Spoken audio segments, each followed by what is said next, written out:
안녕하세요. 저는 서울 노원구에 사는 60대 여자입니다. 최근 제게 정말 불미스러운 일이 있었는데요. 혹시 지금 저와 비슷한 상황에 계신 분들께 조금이나마 도움이 되었으면 하는 마음에 이렇게 사연을 쓰게 되었습니다. 돌이켜 생각해보면 제 인생이 이렇게 꼬이기 시작한 것은 모두 죽은 제 남편, 그 논팽이 때문이었죠. 제 남편은 원래 부잣집 아들이었어요. 그 시절에 서울에 10칸도 넘는 집이 있었으니 말 다 했죠. 그래서 그런지 시어머니는 저를 처음 봤을 때부터 마음에 안 들어 하셨어요. 아니 철수야, 넌 왜 하필 여자를 데려와도 이런 찢어지게 가난한 집 딸을 데려왔니? 아우 속상해 정말. 시어머니의 그 말이 아직도 귓가에 생생해요. 하지만 그때 남편은 저를 지켜줬었죠. 어머니, 영순이는 제가 사랑하는 여자예요. 그리고 사람 보고 결혼하는 거지 돈 보고 결혼하는 게 아니잖아요. 그때는 정말 남편이 멋있어 보였어요. 집안의 반대를 무릅쓰고 저와 결혼한 남자였으니까요. 하지만 그게 다 거짓이었다는 걸 알게 되기까지는 그리 오래 걸리지 않았습니다. 결혼하고 3년쯤 지났을까요? 남편은 점점 집에 늦게 들어오기 시작했어요. 처음엔 사업 때문이라고 했죠. 시아버지 회사 일을 돕는다면서요. 그런데 어느 날 남편 옷에서 향수 냄새가 진하게 났어요. 여자 향수였죠. 저는 여자의 직감으로 알 수 있었어요. 남편에게 다른 여자가 생겼다는 것을 말이죠. 그리고 예상대로 얼마 후 사건이 터지고 말았습니다. 글쎄 남편이 강남의 한 룸사롱 마담한테 푹 빠져서 시아버지 회사 공금을 빼돌린 거였어요. 시아버지는 이 일로 쓰러지셨어요. 평생 일궈놓은 회사가 아들놈 때문에 하루아침에 무너질 위기였으니까요. 시아버지가 백방으로 뛰어다니신 탓에 겨우 회사는 살렸지만 남편과 저는 집에서 쫓겨나고 말았죠. 내 집에서 당장 나가! 넌 이제 내 아들도 아니야! 결국 저희 부부는 맨몸으로 쫓겨났어요. 가진 거라곤 현금 1,000만 원이 전부였죠. 저는 남편에게 작은 원룸으로 이사가서 새 출발하자고 했죠. 하지만 남편은 달라지지 않았어요. 아니, 오히려 더 나빠졌죠. 영선아, 나 창업할 거야. 두고 봐. 나 보란듯이 성공할 거니까. 남편은 그러면서 사채를 빌려 당구장을 차렸어요. 하지만 한 달도 못 가서 날려먹었죠. 그때부터 지옥이 시작됐습니다. 사채업자들이 집으로 찾아오기 시작했거든요. 야, 박철수, 돈 갚아! 오늘까지 안 갚으면 가만 안 둬! 사채업자들은 새벽 2시, 3시에도 문을 두드렸어요. 제 아들 용주는 그때 겨우 5살이었는데 무서워서 매일 울었죠. 엄마 무서워. 저 아저씨들 왜 소리 질러? 괜찮아 용지야. 엄마가 있잖아. 그런데 남편은, 아니 남편이라고 부르기도 싫은 그 인간은 사채업자들이 올 시간이면 꼭 사라졌어요. 나중에 안 사실이지만 그 시간에 오락실에 가서 게임을 하고 있었더라고요. 미안, 무서웠지? 내가 곧 다 해결할게. 거짓말이었죠. 해결은커녕 빚만 늘어갔어요. 결국 남편 때문에 전세금도 다 날리고 월세 15만 원짜리 반지 하방으로 쫓겨났죠. 그때부터 저는 청소 일을 시작했어요.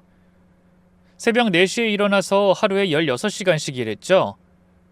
그때 남편은 뭘 했냐고요? 집에서 담배만 피워댔어요. 하루에 2갑씩. 돈도 없으면서 담배는 꼭 피워야 했나 봐요. 보다 속이 터져서 저는 이렇게 소리쳤죠.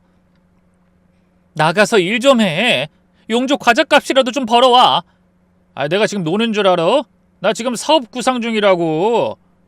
내가 원래 사장 아들이었는데 막노동할 순 없잖아. 어이가 없었죠. 꼴에 자존심은 있었나 봐요. 사장 아들 출신이라고. 막노동은 못하겠다는 거였죠. 그럼 최소한 집안일이라도 해. 왜 나만 이렇게 죽어라 일해야 하는데? 집안일은 여자가 하는 거지 남자가 왜 해? 정말 때려주고 싶었어요. 하지만 참았죠. 어린 아들이 보고 있었으니까요. 그러던 어느 날 제가 청소하던 건물에서 사건이 일어났어요. 그 건물 5층이 변호사 사무실이었는데 중요한 계약서가 사라진 거예요. 아주머니, 혹시 청소하시면서 서류 같은 거 못 보셨어요? 노란색 봉투고 두께는 한 3cm 정도 됐을 텐데. 변호사 사무실의 대표인 최 변호사님이 직접 저한테까지 오셔서 물어보시더라고요. 아, 그거라면 어제 복도 쓰레기통에 서류 뭉치가 있길래 따로 빼놨어요. 중요해 보여서요. 제가 따로 보관해뒀던 서류를 드렸더니 최 변호사님 얼굴이 환해지시더라고요. 아주머니, 이거예요. 정말 감사합니다. 이거 없었으면 큰일 날 뻔했어요. 알고 보니 그 서류는 몇 억짜리 계약서였대요. 그런데 신입 변호사가 실수로 쓰레기통에 버린 거였죠. 그 일 이후로 최 변호사님이 저를 각별하게 대해주셨어요. 아주머님 정말 꼼꼼하시네요. 우리 사무실 전담으로 와주시면 안 될까요? 급여도 올려드릴게요. 그렇게 저는 최 변호사님 사무실 전담 청소부가 됐어요. 월급도 120만 원에서 180만 원으로 올랐죠. 그 뒤로 사무실 변호사님들도 저를 다르게 대하기 시작했어요. 영순 씨, 오늘도 수고 많으세요. 퇴근하기 전에 커피 한잔 하고 가세요.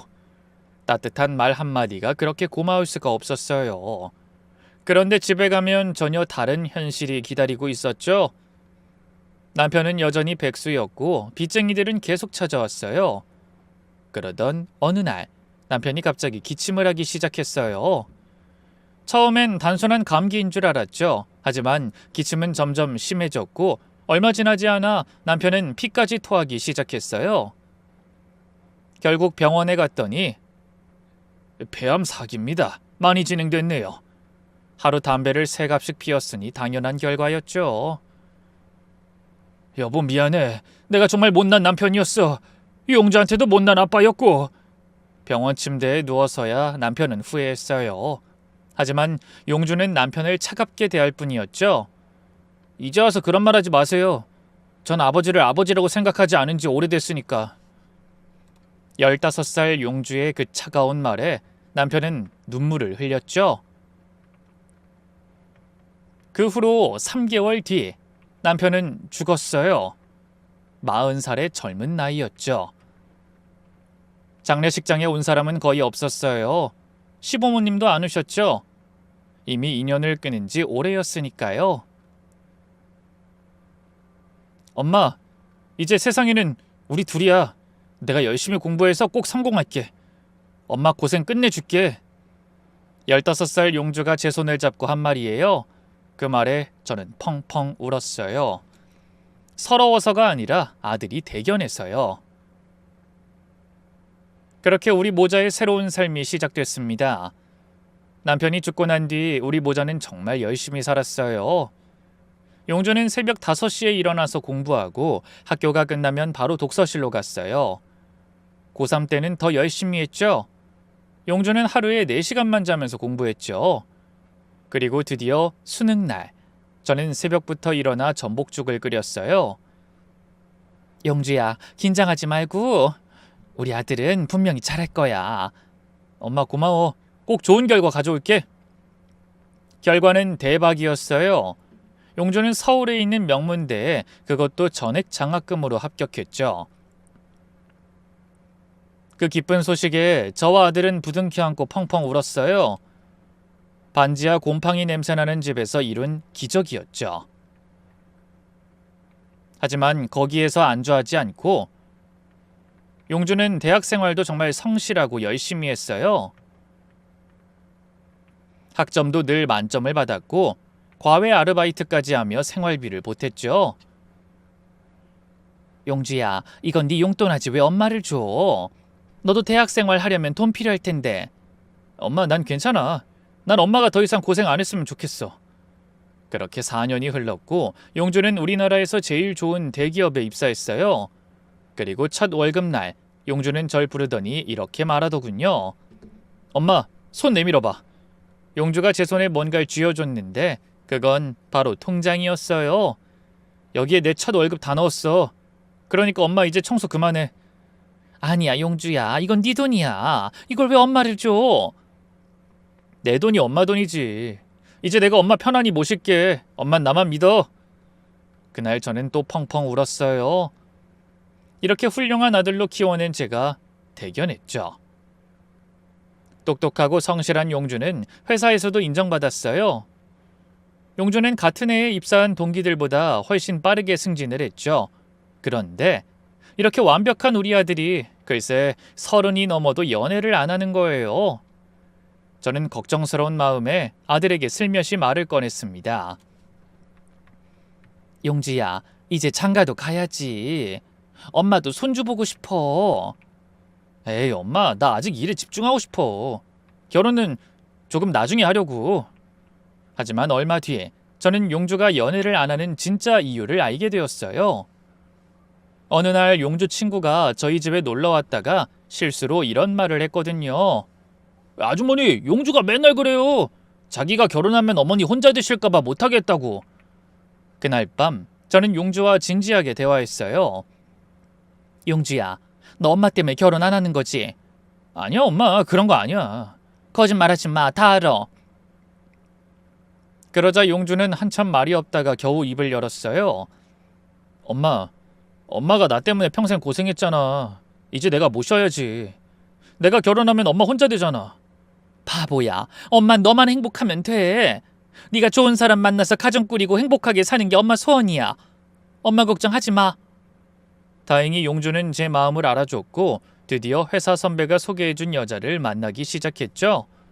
그리고 얼마 후 용주가 처음으로 여자친구를 집에 데려왔어요. 엄마, 제 여자친구 이수진이에요. 어머님 안녕하세요. 이수진이라고 합니다. 예비 며느리의 첫인상은 참해 보였어요.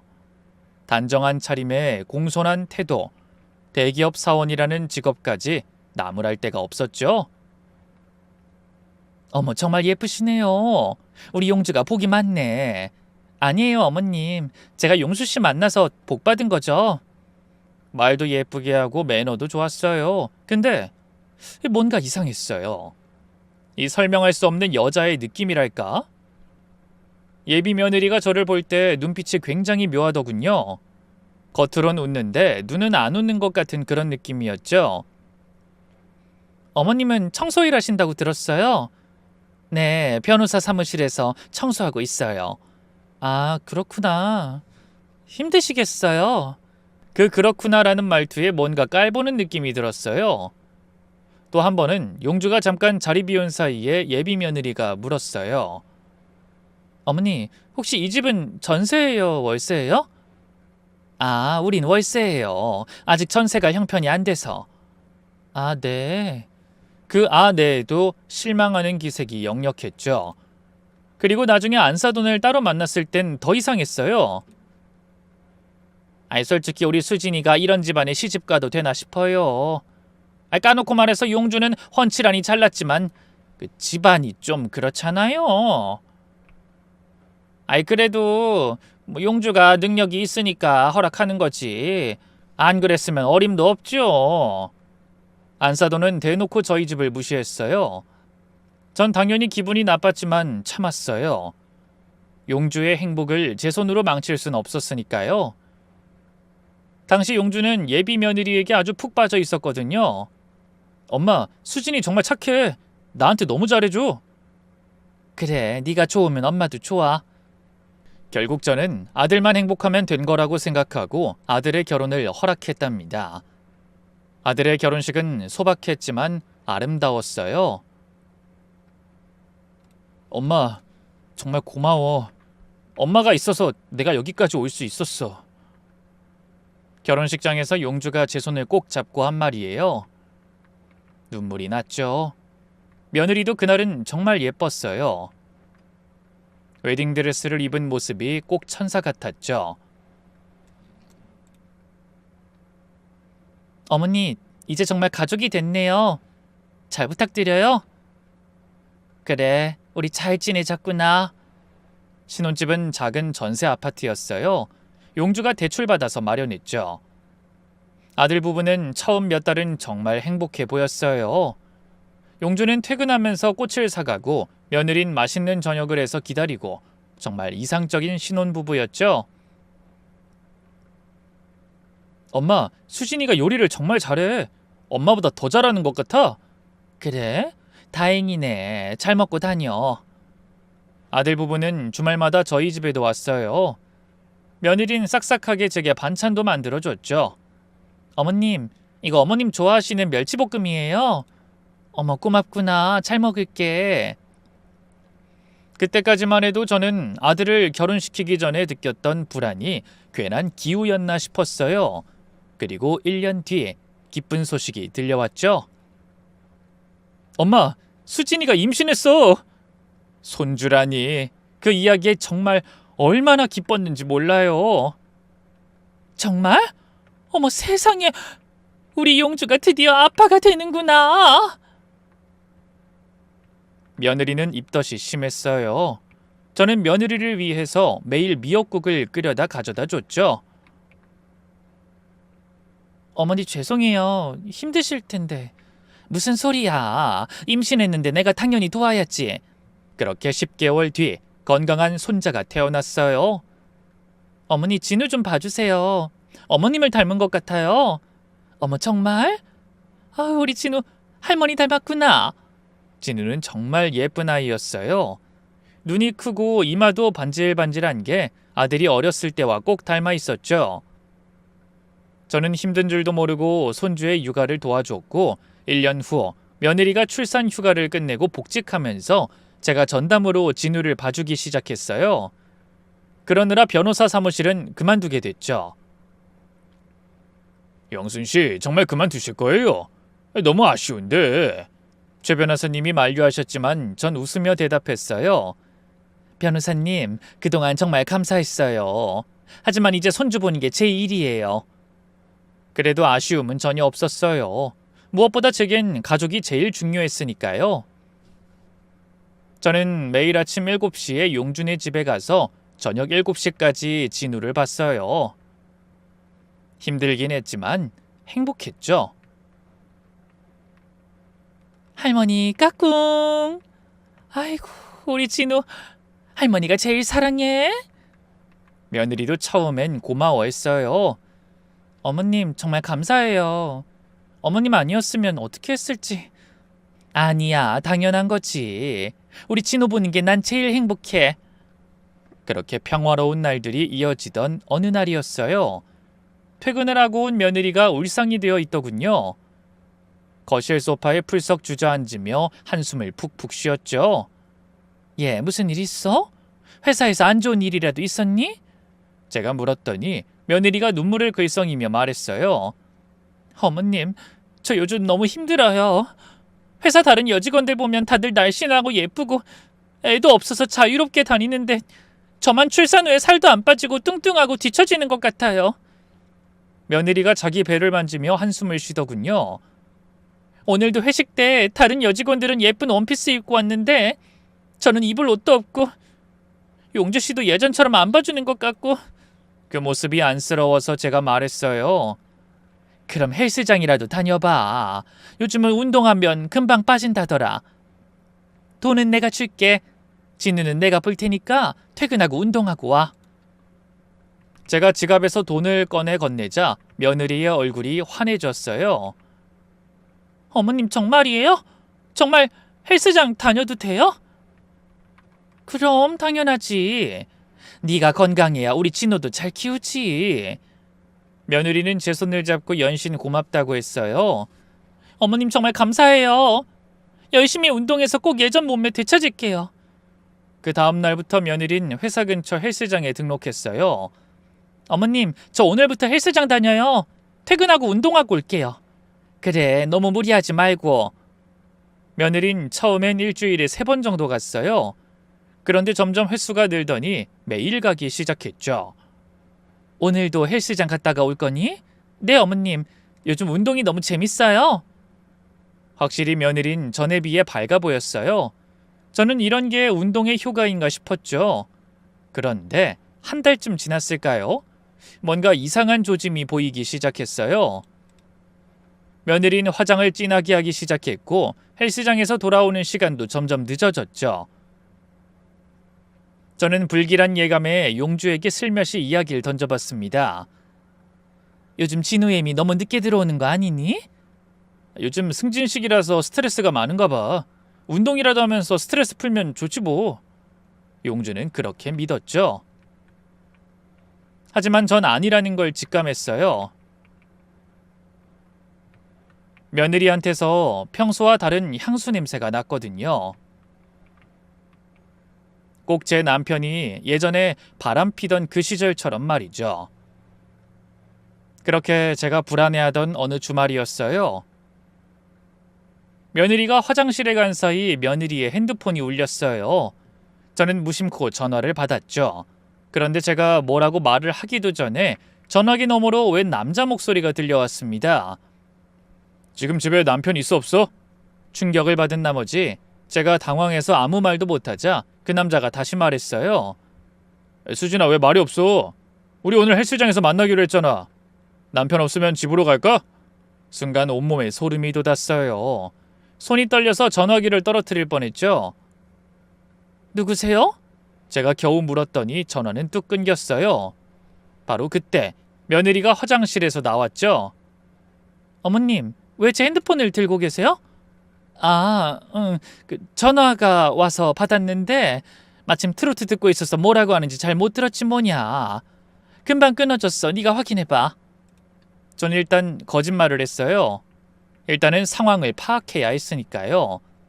그런데도 며느린 불안한 얼굴로 서둘러 핸드폰을 확인하더니 표정이 굳어졌어요. 통화 기록을 본 거죠. 며느린 잠시 제 표정을 살피더니 제가 아무것도 모르는 것 같으니 또다시 거짓말을 이어가더군요. 어머님, 저 잠깐 나갔다 올게요. 진우 좀 봐주세요. 지금? 어디 가는데?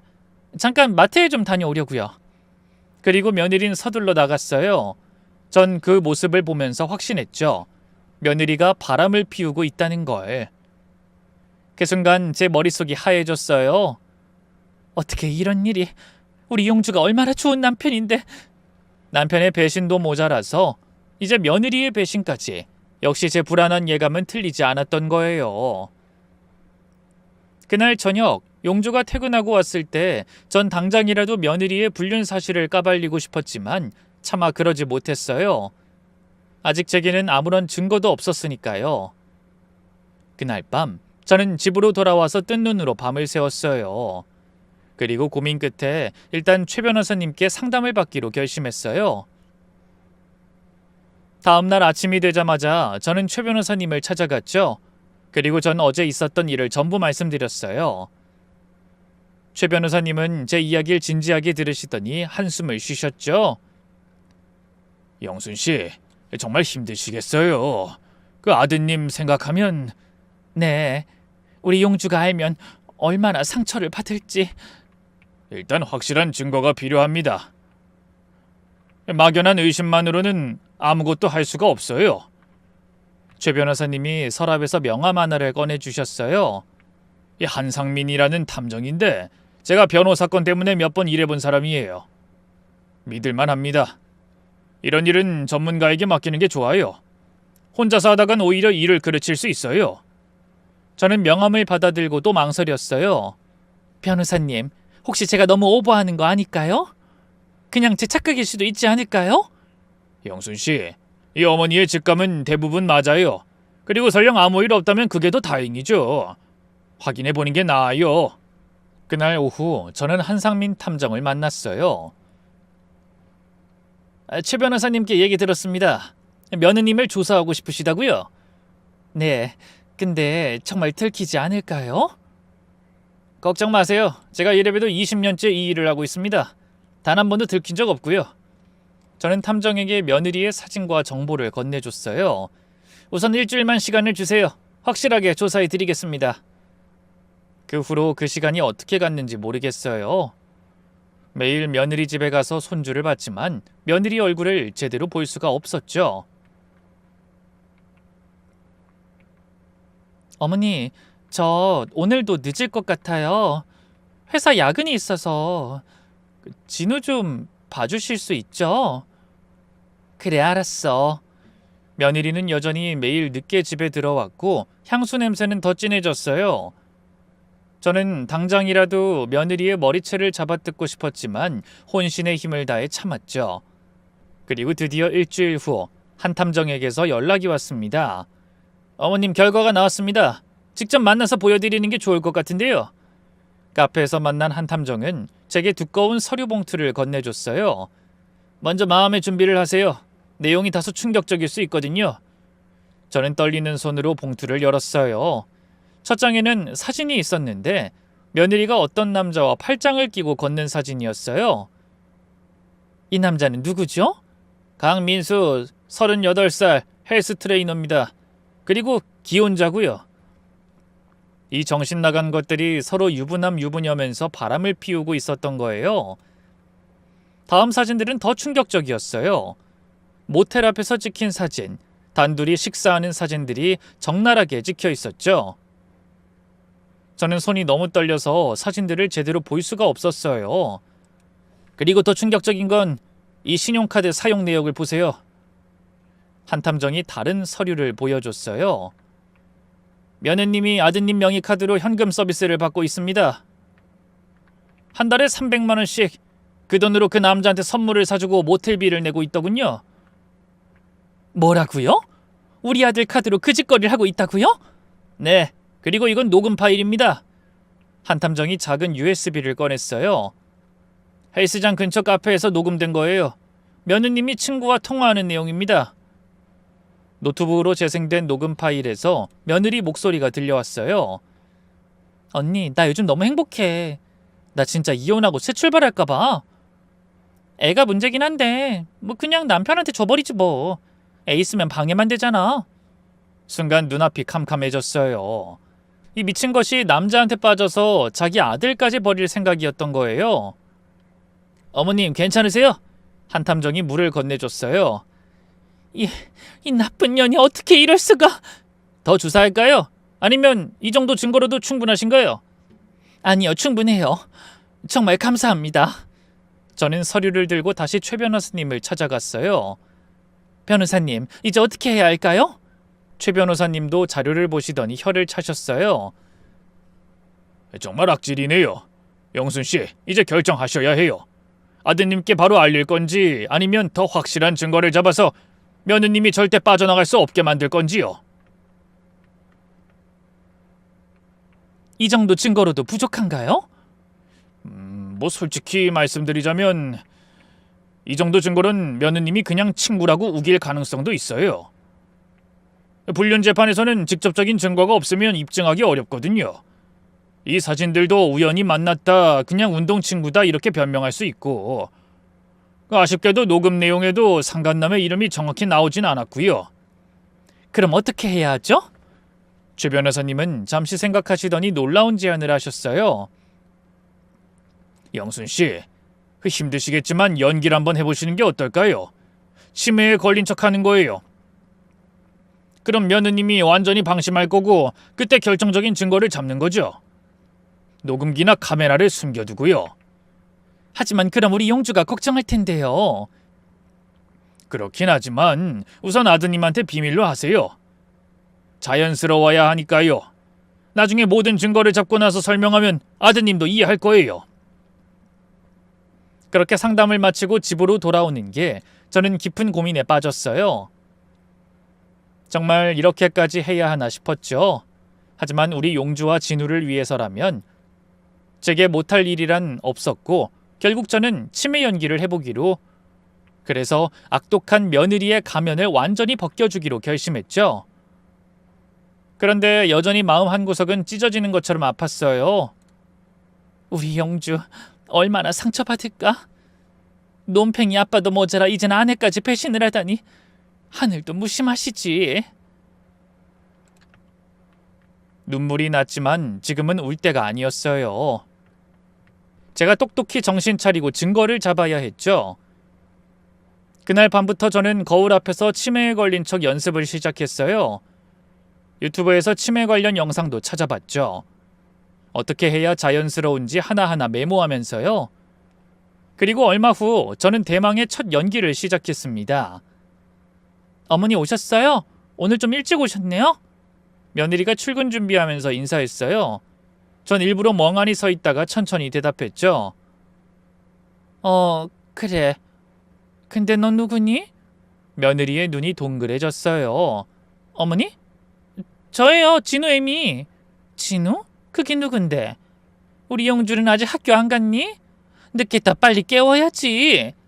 전 일부러 용주 방으로 가려는 신용을 했어요. 며느리가 황급히 절 잡았죠. 어머님, 왜 이러세요? 정신 좀 차려보세요. 그때 용주가 화장실에서 나왔어요. 무슨 일이야? 왜 이렇게 시끄러워?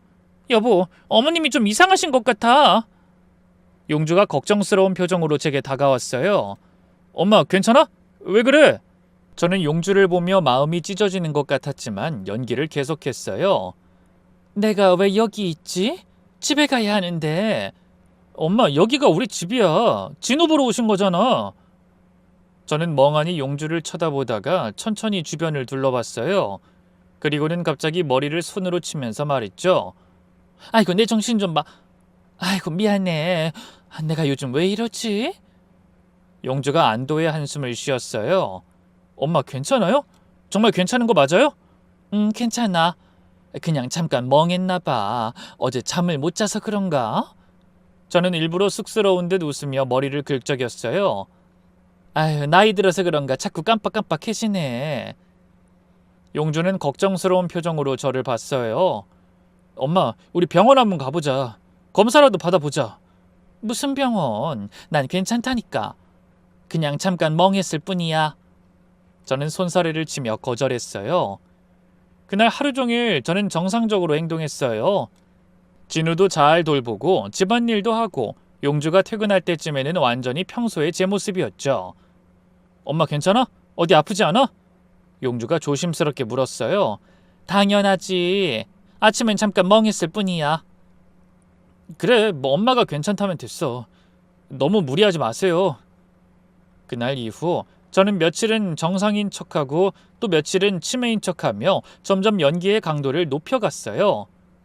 그러던 어느 토요일 오전, 용주는 골프 약속이 있어서 나갔고 집에는 며느리와 진우, 저만 남아 있었죠. 저는 일부러 식탁을 손바닥으로 탕탕 치며 소리쳤어요. 밥 줘! 당장 밥 차려! 어머님, 방금 아침 드셨잖아요. 왜 또 밥 달라고 하세요? 며느리가 짜증 섞인 목소리로 말했어요. 밥?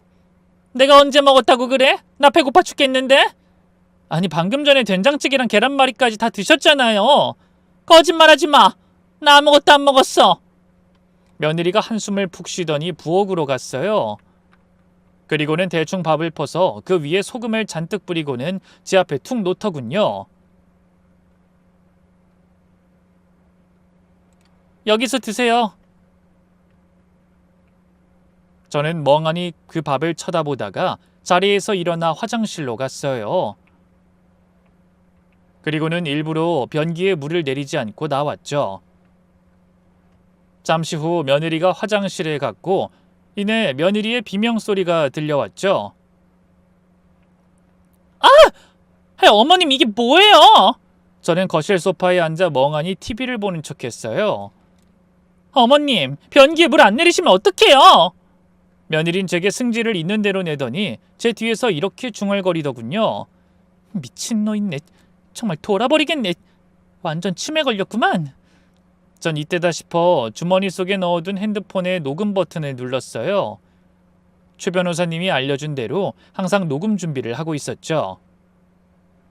며느리가 계속 투덜거렸어요. 하! 이런 미친 노인네랑 어떻게 살아. 빨리 요양원에나 쳐 넣어야겠어. 그때 며느리 핸드폰이 울렸어요. 오빠? 나야. 며느리는 언제 쌍욕을 했냐는 듯 다정한 목소리로 통화를 하기 시작했어요. 제가 거실에 있는 걸 보고도 별로 신경 쓰지 않는 눈치였죠. 지금? 집이야. 시어머니? 지금 같이 있는데 상관없어. 완전 치매야. 방금도 똥 싸고 물도 안 내렸어. 아휴, 얼른 요양원에 보내버리든지 해야지 진짜. 저는 계속 TV를 보는 척하면서 모든 대화를 녹음했어요. 시계? 이번 기념일에 사달라고? 알겠어. 조금만 기다려. 며느린 그렇게 전화를 끊고는 갑자기 제게 다가와 살가운 목소리로 이렇게 물어보기 시작했어요. 어머님, 통장 어디 두셨어요? 통장? 무슨 통장? 농협 통장이요. 어머님, 퇴직금 넣어둔 거. 전 일부러 의심스러운 눈빛으로 며느리를 봤어요. 너 도둑이지? 내 돈 훔치려고 그러지? 아니에요. 그냥 정리 좀 해드리려고 그래요. 통장이 어디 있을까? 여기 가방에 있나? 며느리는 허락도 없이 제 가방을 뒤지기 시작했어요. 저는 옳다구나 하고 그 모습을 핸드폰 카메라로 몰래 촬영했죠.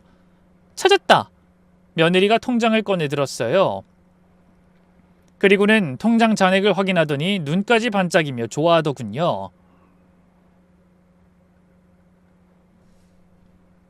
3천만 원? 이 정도면 오빠가 사달라는 명품 시계 사주고도 남겠네. 며느리는 통장을 들고 행복한 표정을 지었어요. 마치 이미 자기 돈인 양 말이죠. 그리고 그 모습을 촬영하며 저 역시 속으로 쾌재를 불렀습니다. 이건 며느리를 나락으로 보내버릴 완벽한 증거였으니까요. 이수진, 이 나쁜 년. 우리 용주와 진우를 배신한 대가 톡톡히 치르게 해주마. 그동안 치매 환자 연기하느라 힘들었지만 이제 곧 끝이 보였어요. 마침내 며느리에게 지옥을 맛보게 해줄 시간이었죠. 다음 날 아침, 저는 떨리는 손으로 USB와 녹음기를 챙겨 최 변호사 사무실로 향했어요. 최 변호사님은 그동안 제가 모은 증거들을 하나하나 꼼꼼히 확인하시더니 안경을 벗으며 말씀하셨어요. 완벽해요. 이 정도면 충분합니다. 불륜, 재산 갈취 시도, 모욕 다 잡았네요. 그럼 이제 어떻게 해야 하죠? 오늘 바로 아드님 댁으로 가죠. 제가 동행하겠습니다. 더 이상 미룰 이유가 없어요. 오후 3시, 저는 최 변호사님과 함께 용주 집 앞에 섰어요. 초인종을 누르자 며느리 목소리가 들렸죠. 누구세요? 나야, 문 열어. 문이 열리자 며느리가 놀란 표정으로 저희를 맞았어요. 그도 그럴 게 그동안 저는 치매에 걸린 척 흐리멍텅한 얼굴로 다녔는데 오늘은 또렷한 눈빛과 말투를 하고 있었으니까요. 특히 며느린 정장 차림의 최 변호사님을 보고는 뭔가 불길함을 느낀 듯했죠. 어머님, 이분은 누구세요? 이분이 누구신진 금방 알게 될 거고 아내 용주 있지? 용주도 좀 나오라고 해. 잠시 후 용주가 거실로 나왔어요. 엄마? 최 변호사님도 오셨네요? 무슨 일이세요? 저희가 거실 소파에 앉자 며느리도 조심스럽게 맞은편에 앉았어요. 손이 미세하게 떨리는 게 보였죠. 최 변호사님이 서류 가방을 열며 입을 열었어요. 박용주 씨, 그리고 이수진 씨. 오늘 제가 온 이유는 이수진 씨의 불륜에 대한 위자료 청구 소송건 때문입니다. 순간 거실에 정적이 흘렀어요. 용주의 얼굴은 하얗게 질렸고 며느리는 입을 떡 벌린 채 아무 말도 못했죠.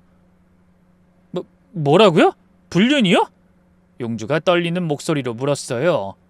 네, 이수진 씨는 강민수라는 헬스 트레이너와 부적절한 관계를 유지해왔습니다. 여기에 그 증거가 있습니다. 최 변호사님이 태블릿을 꺼내 사진을 보여줬어요. 거기엔 그동안 탐정이 며느리를 미행하며 추가로 찍은 수위 높은 사진들이 들어있었죠. 그 중에는 며느리가 차 안에서 상간남과 키스하는 사진도 있었어요. 이건 합성이야. 조작이에요. 며느리가 벌떡 일어나며 소리쳤어요. 그럼 이 녹음은 어떻게 설명하실 건가요? 최 변호사님이 녹음 파일을 재생했어요. 오빠 사랑해. 빨리 저 미친 노인네 요양원으로 치워버리고 오빠랑 놀러 다니고 싶다. 용주의 주먹이 부들부들 떨렸어요. 눈가가 붉어지는가 싶더니 이내 용주의 눈은 분노로 가득 찼죠. 당신, 이게 다 사실이야? 아니야. 이건 다 어머님이 꾸민 일이야. 이 미친 노인네가 날 모함하려고 꾸며낸 거라고. 며느리가 절 가리키며 소리쳤어요. 하지만 저는 침착하게 말했죠. 미친 노인네? 너 내가 치매 걸린 줄 알았지? 그거 사실 다 연기였어. 제 말에 며느리의 얼굴이 새파랗게 변했어요. 뭐라고요? 연기였다고요?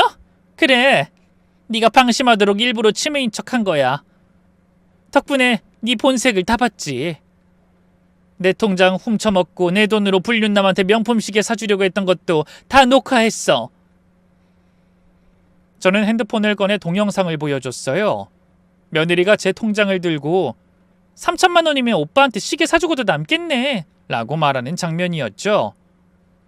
그걸 보더니 용주는 더 이상 참지 못하겠다는 듯 자리에서 벌떡 일어났어요. 이수진, 네가 정말 미쳤구나. 어떻게 우리 엄마 돈까지 손을 대?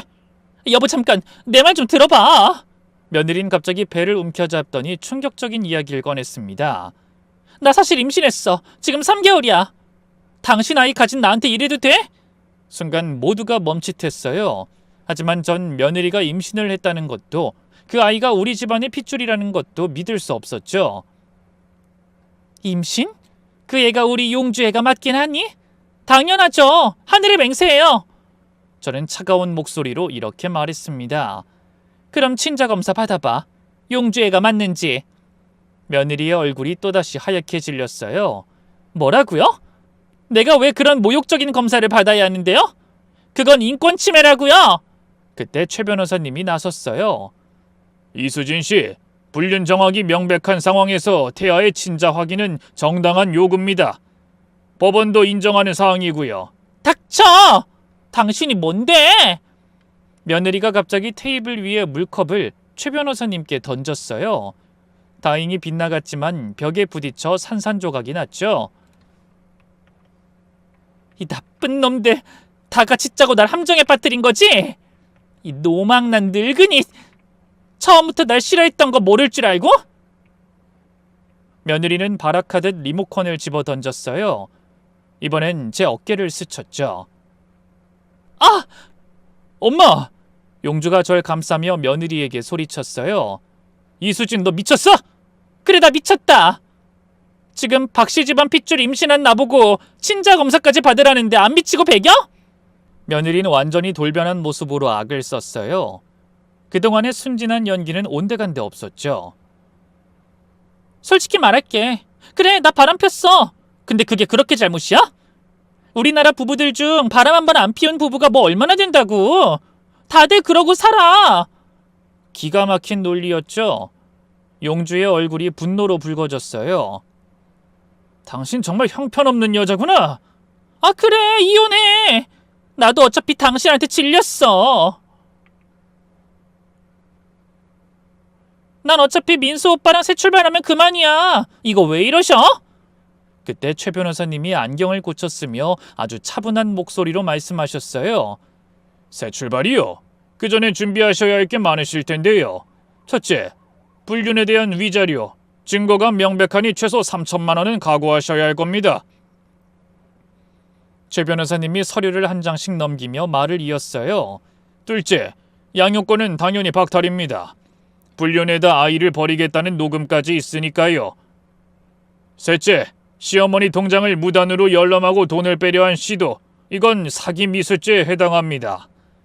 며느리의 얼굴이 점점 창백해졌어요. 넷째, 강민수 씨도 유부남이시죠? 상간자 소송도 가능합니다. 아, 혹시나 해서 강민수 씨 부인께 연락을 드렸더니 그쪽도 이미 이혼 소송을 준비 중이시더군요. 강민수 씨 부인이 이미 강민수 씨 재산 가압류 신청했다던데 새 출발할 돈이나 있으실지 모르겠네요. 최 변호사님이 태블릿을 들어보였어요. 정리하자면 이수진 씨는 빈털터리가 되실 뿐만 아니라 전과자가 되실 가능성도 높습니다. 다시 말씀드리면 새 출발은 영영 못하시겠네요. 그 말에 며느린 다리에 힘이 풀렸는지 소파에 털썩 주저앉았어요. 이럴 수가... 아니 이건 너무해. 나도 피해자라고. 어머님이 날 속였잖아요. 됐어. 더 이상 듣고 싶지도 않아. 용주가 단호하게 말했어요. 당장 짐 싸서 나가. 하지만 며느린 갑자기 꽃병을 들어 올리며 저희를 협박하더군요. 한 발짝만 더 다가와봐. 다 부숴버릴 거야. 그때 최 변호사님이 침착하게 핸드폰을 꺼냈어요. 여보세요? 경찰서죠? 여기 노원 아파트인데요. 신고 좀 하려고요. 며느린 당황했지만 이미 늦었어요. 10분 후 경찰이 도착했죠. 신고하신 분이 누구시죠? 제가 신고했습니다. 이 여성분이 물건을 던지고 폭력을 행사했어요. 최 변호사님이 차분하게 상황을 설명했어요. 근데 며느린 경찰을 보자 갑자기 울기 시작하더군요. 경찰관님, 아니에요. 전 억울해요. 이 사람들이 절 괴롭힌 거라고요. 저 임신한 여자예요. 하지만 최 변호사님이 촬영한 증거 영상이 모든 걸 말해주고 있었죠. 일단 진정하시고 모두 경찰서로 가서 조사받으셔야겠습니다. 경찰이 며느리를 데리고 가려 하자 며느리가 용조를 붙잡았어요. 여보, 나 진짜 잘못했어. 한 번만 용서해줘. 우리 진우는 어떡해? 용조가 차갑게 며느리의 손을 뿌리쳤어요. 진우는 내가 키울 거야. 넌 그 불륜남이랑 잘 살아. 그리고 뱃속에 정말 내 애가 맞는지 검사부터 받아. 내 애가 아니면 그땐 각오하고. 용조의 단호한 말에 며느린 그 자리에 주저앉았어요. 방금 전까지의 뻔뻔함은 온데간데 없이 사라졌죠. 며느린 이제서야 자신이 무슨 짓을 저지른지 깨달은 것 같았어요. 여보, 내가 잠깐 미쳤었나 봐. 정말 미안해. 며느리의 눈에서는 눈물이 주르륵 흘러내렸지만 그 눈물이 진심인지 연기인지는 이제 아무도 믿지 않았죠. 미안하다고? 지금까지 한 짓이 미안하다는 말 한마디로 끝날 것 같아? 용주의 목소리는 얼음장처럼 차가웠어요. 우리 엄마를 미친 노인네라고 욕하고 내 돈으로 다른 남자한테 선물 사주고 진우를 버리려고 했으면서? 제발 한 번만 나한테 기회를 줘. 내가 그래도 진우 엄마잖아. 진우 엄마? 넌 진우 엄마 자격 없어. 용주가 단호하게 잘라 말했죠. 엄마는 아이를 지키는 사람이야. 버리려고 하는 사람이 아니라. 며느린 바닥에 엎드려 울부짖었어요. 하지만 이미 너무 늦어버린 뒤였죠. 결국 며느리는 경찰에 연행됐어요. 경찰차에 타면서도 며느린 계속 용주를 불렀지만 용주는 등을 돌린 채 대답하지 않았죠. 그리고 다음 날 용주는 바로 이혼 소송을 제기했어요. 그런데 뜻밖의 소식이 들려왔습니다. 영순 씨, 이 상대방이 역고소를 했습니다. 최 변호사님의 전화를 받고 전 바로 사무실로 달려갔죠. 역고소요? 무슨 제목으로요? 사기죄, 강요죄, 그리고 정신적 학대입니다. 영순 씨가 치매 연기로 자신을 속여 정신적 피해를 입혔고 그로 인해 정상적인 판단을 할 수 없었다는 주장이에요. 전 기가 막혀서 헛웃음이 나왔어요. 불륜을 저지른 사람이 절 고소한다고요? 네. 그리고 며느님이 비싼 변호사를 선임했더군요. 나름 업계에서 유명한 이혼소송 전문가로 말이죠. 전 끝까지 뻔뻔하게 나오는 며느리의 행태에 이를 갈며 재판을 준비했습니다. 그리고 얼마 후 첫 번째 재판날이 됐어요. 법정에 들어서니 며느린 검은색 정장을 입은 채 불쌍한 척을 하고 앉아 있었죠. 옆에는 중년의 남자 변호사가 있었어요. 재판을 시작하겠습니다. 판사가 입을 열자 며느리 측 변호사가 먼저 공격을 시작했어요. 존경하는 재판장님, 저희 의뢰인 이수진 씨는 시어머니의 계획적인 함정에 빠진 불쌍한 피해자입니다. 시어머니 김영순 씨는 치매를 연기하며 며느리를 정신적으로 학대했고 이로 인해 의뢰인은 극도의 스트레스 상태에서 정상적인 판단력을 잃었습니다. 그게 불륜의 변명이 됩니까? 최 변호사님이 반박했어요. 이수진이 불륜을 저지른 것은 시어머니의 치매 연기가 시작되기 훨씬 전부터입니다. 여기 이수진과 강민수가 모텔 앞에서 찍힌 사진을 증거로 제출하겠습니다. 증거를 보며 판사가 고개를 끄덕였어요. 피고 측 반박하시겠습니까? 며느리 측 변호사가 다시 일어섰어요. 이수진 씨와 강민수 씨는 단순한 친구 관계였습니다. 시어머니의 정신적 학대로 인해 우울증에 시달리던 이수진 씨가 강민수 씨에게 위로받고자 했을 뿐입니다. 모텔에서 위로받았다는 겁니까? 최 변호사님의 날카로운 질문에 법정에 작은 웃음이 흘렀어요. 그리고 이 녹음 파일 들어보시죠. 스피커에서 며느리의 목소리가 흘러나왔어요. 3천만 원이면 오빠한테 명품 시계 사주고도 남겠네. 이건 시어머니가 유도한 겁니다.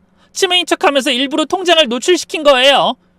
며느리가 벌떡 일어나 소리쳤어요. 피고는 자리에 앉으세요. 판사가 즉시 며느리를 제지했죠. 이어서 최 변호사님이 또 다른 녹음을 재생했어요. 애는 남편한테 줘버리려고. 새 출발하는데 방해나 되니까. 며느리의 되먹지 못한 말에 법정이 술렁였어요. 방청석에 있던 사람들은 모두 혀를 찼죠. 그건 그냥 해본 소리예요. 진심이 아니었다고요. 여러분은 농담도 몰라요? 며느리는 억지를 썼지만 판사의 표정은 싸늘하기만 했습니다. 이어서 최 변호사님이 논리정연하게 최종 변론을 하기 시작했어요. 재판장님, 이수진은 불륜을 저질렀고 시어머니의 재산을 갈취하려 했으며 자식을 버리려 했습니다. 이런 사람에게 양육권을 줄 수 없습니다. 반대로 원고 박용주 씨는 성실한 가장이며 안정적인 수입이 있고 어머니의 도움도 받을 수 있습니다. 아이의 행복을 위해서라도 양육권은 원고에게 가야 합니다. 며느리 측 변호사가 마지막 발악을 했어요. 시어머니의 치매 연기는 명백한 사기입니다. 이로 인한 정신적 피해를 고려해야 합니다. 하지만 판사는 고개를 저었어요. 치매 연기가 불륜의 면죄부가 될 수는 없습니다. 오히려 시어머니의 연기로 인해 피고의 진짜 모습이 드러나는 것 아닙니까? 드디어 판결 날이 왔어요. 판결을 선고하겠습니다. 박영조와 이수진은 이혼한다. 이수진의 유책 사유가 명백하므로 이수진은 박영주에게 위자료 3천만 원을 지급한다. 그리고 친권 및 양육권은 박영주가 갖는다. 마지막으로 재산 분할은 박영주 8, 이수진 2의 비율로 합니다. 이수진의 유책 사유를 고려한 결정입니다. 이건 너무해요. 제가 뭘 그렇게 잘못했다고. 항소할 거야. 이런 불공평한 판결은 인정 못해. 하지만 최 변호사님은 여유롭게 웃었죠. 항소하셔도 결과는 같을 겁니다. 오히려 소송 비용만 더 들 텐데요. 법원을 나오면서 용주가 한숨을 쉬었어요. 드디어 끝났다 했더니 또 항소를 할 거라니 진짜 지긋지긋한 여자네요. 하지만 며칠 후 최 변호사님으로부터 놀라운 소식이 들려왔어요. 영순 씨, 강민수가 이혼당했대요. 들어보니까 아내가 위자료로 집이랑 차, 모든 재산을 다 가져갔다고 하더라고요. 게다가 헬스장에서도 해고당했고요. 유부녀 셋이랑 불륜한 게 다 밝혀졌어요. 잠깐만요. 셋이요? 네, 알고 보니 불륜 상대가 이수진 씨 말고도 또 있었대요. 완전 바람둥이였던 거죠. 더 충격적인 소식은 그 다음이었어요. 그리고 이수진이랑 강민수 헤어졌대요. 강민수가 빈털터리가 되니까 이수진이 먼저 헤어지자고 했대요. 그런데 강민수도 이미 마음이 떠나 있어서 쿨하게 헤어졌다네요. 사랑한다며 가정을 파탄낸 두 사람이 돈이 없어지자 바로 헤어지다니 정말 어이가 없었어요. 그들에게 사랑이란 건 처음부터 없었던 거겠죠. 그 와중에 희소식이 들려왔는데 바로 며느리가 제기했던 항소심이 기각됐다는 것이었어요. 며느린 결국 모든 걸 잃었죠. 그렇게 모든 법적 절차가 끝나고 몇 달이 지났어요. 용주는 겉으론 괜찮은 척했지만 전 알고 있었죠. 아들이 밤마다 거실에서 혼자 술을 마시곤 한다는 것을요. 용주야, 또 못 자니? 엄마, 전 도대체 뭐가 문제일까요? 용주의 눈가가 붉어졌어요. 어렸을 때 아빠가 바람 피우는 걸 봤잖아요. 그때 맹세했어요. 절대 아빠처럼 살지 않겠다고. 좋은 남편이 되겠다고. 근데 제 아내도 바람을 피웠어요. 제가 뭘 잘못한 걸까요? 제가 아빠를 닮아서 그런 걸까요? 아니야, 넌 아무 잘못 없어. 그년이 나쁜 거지. 근데 왜 제 주변 사람들은 다 바람을 피우는 걸까요? 저는 아들을 꼭 안아줬어요. 용지야, 넌 잘못이 없어. 그저 나쁜 사람들 만난 것뿐이야. 넌 훌륭한 남편이었고 좋은 아빠야. 그날 용주는 제품에서 원 없이 울었고 다음 날부터는 한결 후련해진 듯 했어요. 그리고 조금씩 웃음을 되찾아갔죠. 그러던 중 놀라운 소식이 들려왔습니다. 며느리가 출산을 했다는 소식이었는데 역시나 예상대로 그 아이는 강민수 아이였다고 하더군요. 그런데 강민수는 완전 잠수를 타버려서 며느리가 아주 난감하게 되었다고 하더군요. 혼자 아이를 키우며 생활고에 시달린다는 소식을 들었지만 동정심은 들지 않았어요. 인과응보인 것 같았죠. 반대로 우리 용주는 회사에서 승진을 했고 진우는 착하고 반듯하게 무럭무럭 자라주고 있어요. 비록 영화나 드라마에서처럼 짜릿한 복수를 해주지도 못했고 저희에게 엄청나게 좋은 일이 생긴 것도 아니지만 그래도 저는 착하게 사는 게 이기는 것이라고 믿어요. 그렇게 믿다 보면 언젠가는 정말로 기적처럼 행복한 일들이 저희에게 다가와 주지 않을까요? 이 이야기를 듣고 계신 여러분, 저희 가족을 위해 응원의 한마디 남겨주시면 정말 감사하겠습니다. 그럼 저희 가족은 다시 힘내서 살아가 보도록 할게요. 제 이야기를 들어주신 모든 분들 감사합니다. 좋은 하루 보내세요.